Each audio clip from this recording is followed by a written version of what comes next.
Hello friends, কেমন আছো তোমরা? আশা করি তোমরা সবাই ভালো আছো। সে বছর এত ঝড় বৃষ্টি হয়েছিল যে চারিদিক জল থই থই করছিল। আমাদের তখন ভাড়া বাড়ি, একতলা বাড়ি, আস্তে আস্তে বাড়ির ভেতরে জল ঢুকতে থাকলো। সব আসবাবপত্র প্রায় ডুবো ডুবো। কী করা যায়, বড় তক্তপোষের ওপরই তখন ঘর সংসার, ওখানেই বসা থাকা। আর তোমার একটা স্টোভে কোনো রকম রান্না হচ্ছে, কোনো দিন বা গরম গরম খিচুড়ি, কোনো দিন সেদ্ধ ভাত যেমন হচ্ছে, বা ডিম কষা ভাত, এইরকম। এই করতে করতে কিন্তু বাড়িরও সব আনাজপত্র ফুরিয়ে গেল।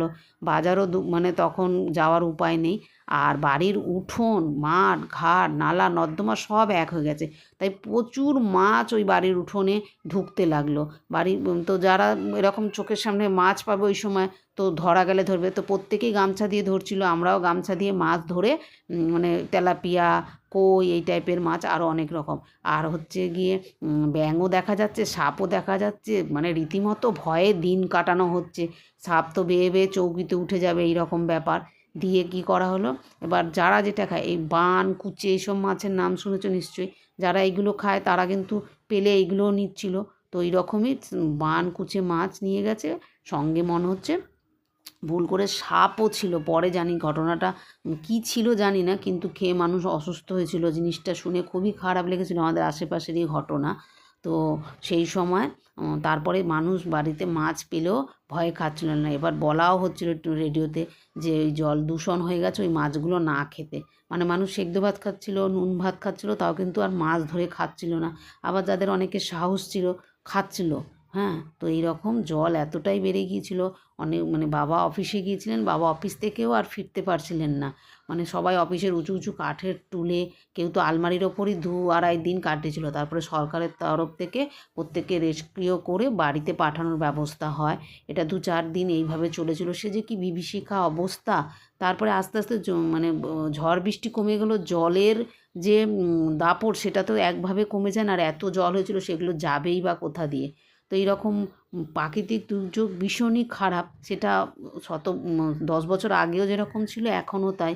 এই প্রাকৃতিক দুর্যোগে তখন কিন্তু মাঠ ঘাট, নালা নর্দমা ছিল, গাছপালা ছিল, তাও এত বড় প্রাকৃতিক দুর্যোগ হয়েছিল। তাহলে এখন কী হবে বলো? এখন তো সব মাঠ ঘাট উঠে গেছে, জায়গায় জায়গায় ফ্ল্যাট, পুকুর নেই, গাছপালা নেই, সেই চিন্তা করি। যাই হোক, তখন আমাদের ছোটোবেলার গল্প এখনও মনে পড়ে। আর আমরা মাঝে মাঝেই গল্পগুলো সবাই মিলে আলোচনা করি, সেটাই তোমাদের সঙ্গে শেয়ার করলাম। তোমরা কারা কারা এরকম বড় দুর্যোগ দেখেছো? নিশ্চয়ই তোমাদেরও পুরনো কথা মনে পড়ছে। তো তোমরাও তোমাদের স্মৃতিগুলো কমেন্টে শেয়ার করতে পারো। আজকে আর বিশেষ আর একটা কথা, তখন তোমাদের ওই রকম জল হয়েছিল না, যেটা বলার জন্য গল্প বলেছি, দেখেছো? গল্পে গল্পে ভাবনায়, পুরোনো দিনের ভাবনায় চলে গিয়ে আসল কথাটাই ভুলে গেছি। তখন না বড় বড় কচ্ছপ ঢুকে গেছিলো কোথা থেকে। আর বড় না, এই এক থাবা এক থাবা। আর একটা কুমির টাইপের কিছু ঢুকেছিল, সে প্রায় মানুষের বাড়িতেও ঢুকে পড়ছিল, হানা দিচ্ছিল। মানুষ তো ভয়ে খুব, কিন্তু কচ্ছপটাকে কেউ ভয় পাচ্ছিল না। কচ্ছপ তো অনেকে খায়, তো অনেকে একটা দুটো কচ্ছপ ধরে ঘরেও নিয়ে গেছিলো। এবার আস্তে আস্তে 1 কান 2 কান হতে হতে এইগুলো না পৌরসভা বা মিউনিসিপ্যালিটিতে খবর গেলে সেটা কিন্তু সরকারের কাছে খবরটা চলে যায়।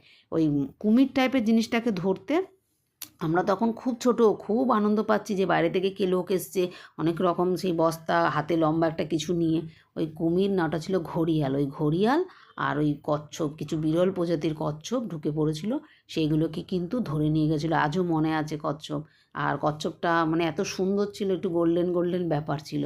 আর আমরা ছোটোবেলায় তো ছোটো ছিলাম, ওই কচ্ছপটা নেওয়ার জন্য বায়না করছিলাম, খুব কান্নাকাটি করছিলাম। তারপরে পরে বোঝানো হলো এইগুলো নেওয়া যায় না, এইগুলো কিন্তু পুলিশ বলেছে, পুলিশ এসে নিয়ে যায়, তোমরা যদি এগুলো ধরো। আমাদের উঠোনে ঢুকেছিল কচ্ছপটা। আর ঘড়িয়ালটা প্রত্যেকের বাড়িতেই ঘোরাঘুরি করছিল। তো কেমন লাগলো গল্পটা জানিও কমেন্ট করে।